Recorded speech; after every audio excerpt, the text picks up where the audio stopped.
Hi guys, welcome back to my channel. I hope you're having a great day so far, and welcome to today's video, which is going to be my first impressions trying out the new Suqqu liquid foundation. I picked mine up yesterday. It's here already in my pores. It is still in fact raining foundations as we move into March. There's no sign of it stopping, which is typical about this time of year. So let's see if this one can match up to some of the amazing foundations that we've already seen in 2022, or is it just going to fall by the wayside and be an easy pass? So this foundation will set you back £71 and it's available in 23 shades. Having a look at this shade range, it could definitely do with some more shades. I plumped for the shade 125, which is in their neutral range. So they only have yellow, pink or neutral beige undertones to choose from, and there's just really a lack across the board of enough variety of shades and certainly undertones. So that's something that may be an issue for lots of people. I had to take a fully wild guess for my shade because I've never shopped this brand before. This is my first ever Suqqu purchase, and I certainly haven't tried their foundations. So I took a wild guess and it was certainly one that I can make work. I've also noticed that each of the shades seems to have a different amount of SPF in it. This shade has SPF 15, which I really had to search to find that information. It's on the box, but it isn't on the bottle anywhere that I can see. The product itself is made in Japan. It has a 30ml fill size and a stunning glass bottle with a pump. It is absolutely beautiful. The packaging, I was very much wowed by. I think it's gorgeous. One of my favorite foundation bottles and packaging that I have ever seen, even down to the details of the pump. And also I will say the pump is a very good one. There's no mess. I've already used this. I've used the pump like 5-6 times this morning, and there is not a single spill or drop on there. So that's just a very small detail that's probably useless to everybody, but I liked it. So the claims of this foundation are that it is a smooth and light texture which achieves a fresh, highly luminous skin for a long time. I don't know how long we're talking, but says a long time. It envelops skin in a richly textured, smooth veil of radiance to provide a natural looking finish with high coverage. Feels tailored to the skin. Go out your day without fear of creasing or separation. Imbues the skin with luminosity and freshness. So that's the description on Suqqu's website of this foundation, which all sounds great. And one of my takeaways from that description is we are looking at a long wearing, high coverage, natural luminous finish of a foundation with a small amount of SPF in it. That's kind of the short version, I guess. So without further ado, let's jump in to the application. So I've just put a few pumps onto my palette, and you can see that it's a really quite sort of thin and runny consistency. I am, for the purpose of review, going to do half my face with a brush and half with a sponge. Typically this runny of a foundation and thin of a foundation is going to do better with a brush, but we will try it both today because this is my first time using it. Okay, this actually, as it's going on, was kind of thickening up, so I think you can see you're not going to need a huge amount. It's going to be one of these that's like a little goes a long way, which I wasn't really expecting from how thin the consistency was. I thought it was going to be, one that's going to take a long time and a lot of product to just get rid of redness and cover blemishes and just even everything up. But actually, I kind of had to put a bit more back onto the palette because it was too much, and actually you don't need to use that much by the looks of this. That is still a very thin layer, but it has really done a very good job with a thin layer and a light amount of evening out my redness versus this side. Much more even, redness is much more toned down versus this side with a really light amount. You can still see my skin through the foundation, and you can still see it's a very natural amount of coverage, but it did a really nice neutralizing job. Shade is decent, which is good because it was a full-on pure guess out of nowhere. I've never used this brand before, no idea what the shade range is like, so I'm pretty happy with that. Yeah, so the sponge is really soaking up a lot of this foundation, so although it's applying okay, it is like it's taken the rest of that off my palette, and I used a lot more to kind of get a similar result. Both sides, it's working nicely if your preference is just to use a sponge. There's no issues on either side, not a huge amount of brush strokes on this side to get rid of, and you know, it's not applying nicely on this side, but the sponge has soaked up a lot of product, so you're going to use a lot more product with the sponge. So I would recommend a brush, and that's going to be my preference. I'm going to use a bit more product on this side and just start building up, because actually there's much less coverage on this side than here, because the sponge just soaked it all up, which is what sponges do, but it is worse with some foundations. So I'm going to build this up now because it does claim to be buildable, so I do want to see how much coverage we can get. You can absolutely use this with a sponge and get a very light natural application, because that's what we got on this side, and actually we got a very light, nice application with the brush also, just a bit more coverage. I'd say we were kind of at a light medium with the brush and maybe a light with the sponge on that initial layer. I'm really not noticing any fragrance or just smell at all to the foundation. If there is some, it's very light. Like, I'm really struggling to smell anything at all, so that's a bonus. Okay, so I've kind of zoomed in as close as I can. There's nothing else on my skin. I prepped my skin with my Tatcha Liquid Silk Canvas today, but I haven't powdered, there's no concealer. Under my eyes, I've just left bare, but this is just a foundation in that initial application before it dries down.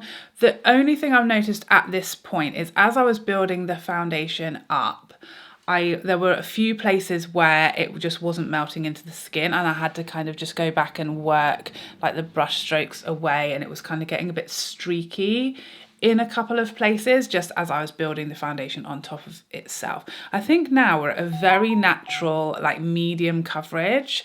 You can see it's covered like the vast majority of my redness, but skin is still visible through, and it does look very natural and skin-like. And I am noticing that's kind of instantly like gathering in my smile line, so I think that's going to get worse as I do the rest of my makeup.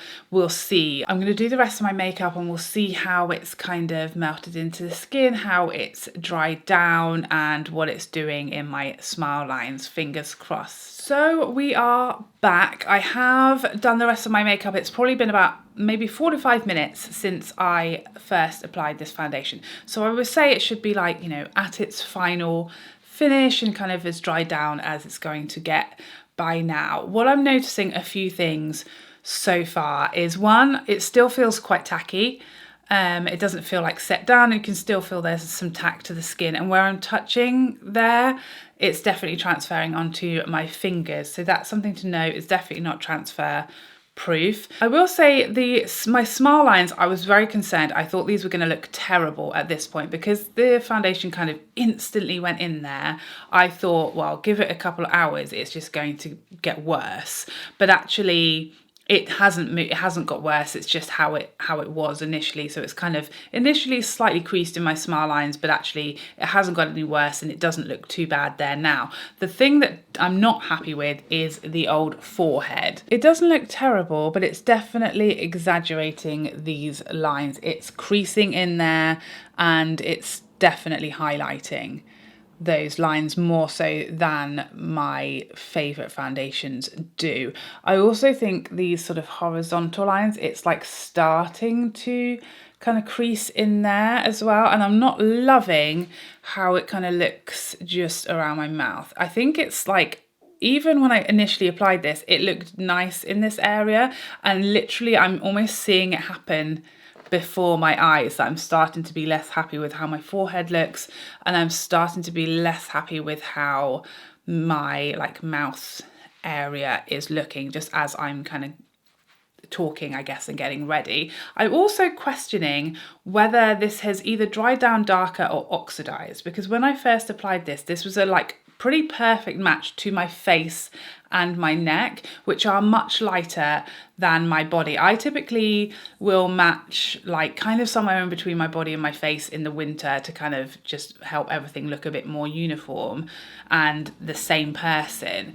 But this foundation, because I just didn't know what my shade was, I matched it very well to my face and neck. So it was much lighter than like my shoulders. And now I feel like it looks like I matched to my shoulders and my body. So that I think either the foundation has oxidized or it's just dried down a bit darker, which is still okay at this point for me.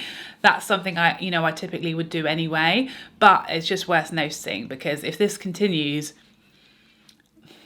it could be a disaster. The finish on the body of my face, I'm really happy with. I think it looks natural, luminous, healthy, and smooth, and all the things that I like about foundations. It's not dewy and sort of shiny looking. It's a nice, luminous, natural effect, which I'm really liking. So this part of my face, I'm really happy with. My forehead, I've definitely seen better. And my mouth, it's just, at the moment, it's okay. I'm keeping my eye there. I feel like I'm not quite sure what's happening and I don't know if I like it. I did take a flash photo and it's not terrible, but I'm definitely picking up a slight bounce back there, and that will obviously get worse if I was in a much darker room with a much more extreme flash. So I can't possibly say that this is bounce back proof or flash photography friendly. I think it potentially could play you with the bounce back, so that's something to be aware of. At the moment, I'm just not wowed. I'm like, it's okay. I like the finish. The coverage was nice. I love the bottle. I think at this price point, I like expect to be like wowed and to like love it. You know, when I think of foundations around this price point, my Tom Ford is significantly more. The Cle De Peau is significantly more. Chanel is quite a bit less. Those foundations, I put them on and I just love how my skin looks, and I'm immediately like loving the foundation and how it's going on, and it's a really lovely, joyful experience, especially the first time I try them. I'm putting it on and like, oh yes, this is me, this is what I'm looking for in a foundation, loving it. This just is like, I'm not quite there. I'm applying it and there was a slightly tricky application. As I was building it up, I felt like I was getting some smearing and some brush strokes as I was trying to layer the foundation. I had to kind of do a bit of work to get it to be seamless, which I don't usually have to do with a lot of those foundations. And as I said, I'm not loving how it's looking on my forehead.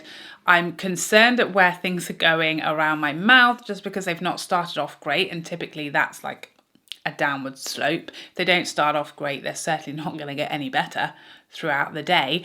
But I do like the finish. I do like the consistency in the texture. I like the shade. Again, I feel like it definitely has changed since I was first applying it. It may just be that it's slightly dried down a bit darker, and if it stays like this, that won't be an issue. But if it does continue to darken up and if it does oxidize or start to take on like a more orange tone, I'll be cross. So at the moment, there's things that I like about it and there's things that I'm not so happy about. It's just kind of okay for me as far as my first impressions go. I don't have enough time in the day today to do like a proper good wear test. It's already lunchtime here, and as you know, it gets dark pretty early still. So I think, the most I'm going to be able to get here is 4 or 5 hours, and it's just not going to be long enough to really see how it's wearing. But I will, of course, update you. Now, today that I'm filming this is actually Friday, and I think I'm going to upload this video on Monday. So I will pin a comment. I'm going to keep trying this over the weekend. I'll pin a comment in the comment section with all of my updated thoughts on how it's wearing and kind of just how I'm getting on over the weekend, over those next 3 days. I'll keep wearing it and I'll keep letting you know everything that I've found and give you a more cohesive conclusion to my thoughts on this foundation. At the moment, it's okay, but it's not a love, it's not a wow, it's just like, okay, it's okay, and it's expensive. So, hold your horses, £70 is a lot of money for a foundation, and you want to be wowed for that £70. And at the moment, I'm not wowed, I'm just hummed. So I hope you enjoyed this video and found it helpful, and I'd love to see you in the next one. Otherwise, take care for now. Bye bye bye bye bye.